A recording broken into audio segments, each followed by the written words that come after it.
Hi, I'm Oliver Gavin. I'm driving the number 4 C7R with Corvette Racing here. I drive with Tommy Milner. I'm just going to show you some of the features of the new C7R.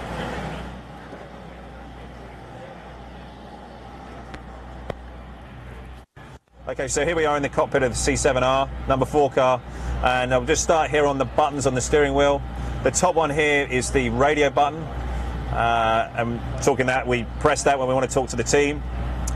One below that is a drink button, and that then you press the button when you've got this connected into your crash helmet, and that squirts the water then into your mouth.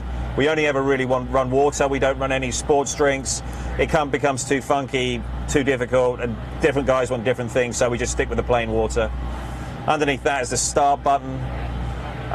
That's for when we just wanted to pull away from a pit stop. If we turn the engine off or any other time, we can use this to start the car. And then we go down here to the TC function switches. So that's those 2 TC buttons right there. Then they've got turn buttons, left and right, that you have to have racing at Le Mans. The reverse button, which actually I've never used, and I hope I never do. That's an alarm clear button, if we get an alarm up on the dash here. Next to that is, or above that, is the map switch button, or you know, toggle switch. And we're being told to change that quite regularly during the race, and that can be anything to do with you know, different engine maps, or slightly different throttle settings, or you know, all kinds of numerous different things that the team are working on all the time. Already talked about these 2 here. This is quite important coming in for a pit stop. Is the stop button, stops the engine. Pit lane speed limit set at the 37 miles an hour, and then this is the flash button, flashes the lights. Coming up behind the slower car, wanted to flash the lights to pass a guy. On the back of the wheel, we've got the paddles. That's the upshift paddle on the right side here, and the downshift on the left side here. One of the things that we've actually got on this column and this steering wheel is a tilt system.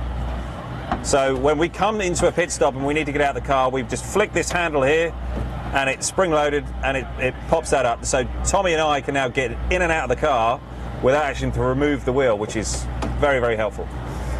All kinds of things up here on the display. So on here we've got tyre pressures, we've got the amount of fuel that's left in the tank, the amount of fuel that we've used, gallons in the lap. That's a TC number, that's the yaw number, you know, going back to the steering wheel here and all those different settings that we're adjusting as we're going around with the TC. Engine map, that's the amount of laps that we've done in a stint. This is quite important for us, the lap time, and then the time gain loss, and how much slower or faster we are to the datum lap. This is the fuel predict number, that's the speed, and obviously the gear position. And then also the battery voltage here, and any alarm, and the engine's not running, so you know, that's one of the reasons why that's flashed up.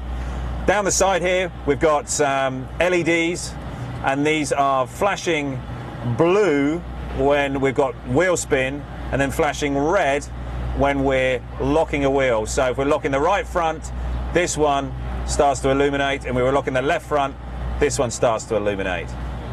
So then going over here to this console, we've got the rear view camera and the collision avoidance system that Pratt & Miller have developed with Bosch. A great system. And so this picks up vehicles behind us as they're coming up behind us, prototype cars. Down the left-hand side, you've got the meters that the car is behind you, and then the seconds that the car is behind you. And that comes up in a little dot. But when the car is there, there's a little chevron above it that appears on the screen. And as the car's catching you, that goes from green to yellow to red. And then as it goes by you, then there's an arrow. And that colour of the arrow and the colour of the chevron above the car will change depending on how quickly it's catching you and then passing you. So that's a very useful system. Over here, it's somewhat difficult to see maybe, but we've got all the different switches. So we've got 2 starter switches. That's to get neutral.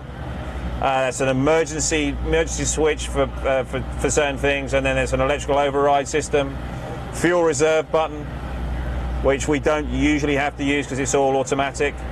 Headlight switch, so we toggle through those to turn the headlights on, and also the lights inside here, inside the car. AC, so we can then turn it up. We only really use this at the very long races, and say if it's for very, very cold, then we can certainly turn the AC off and not have it running the whole time. which is kind of nice sometimes. Sometimes it does get too cold, particularly with the air blowing into your helmet. The wiper, it turns it on and off. That's the steering, but we don't actually use that much. Function, that's another thing. If there's something gone slightly awry inside the car, you can adjust the function switch. That's the master power switch. And then this is the dimmer, and that dims the display here. And also all of the shift lights that you have. The shift lights come across here for shifting the gear. So 1 is the lowest setting, and we usually run it on about 5 during the day. And then the page switch, you adjust that and it changes the display just here. And we can look at all kinds of different things on the display. Brilliant. Then we've got the fire bottle button and radio underneath that.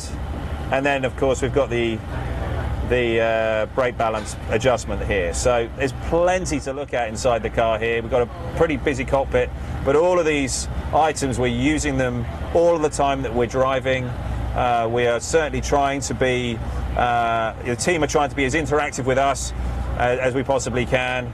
And you know, it's a way that we've found that a lot of these systems are very, very useful for us to get through certain situations and outcomes in races. And it's all about being prepared and making sure that you've got nearly everything covered. So that's the cockpit of the C7R.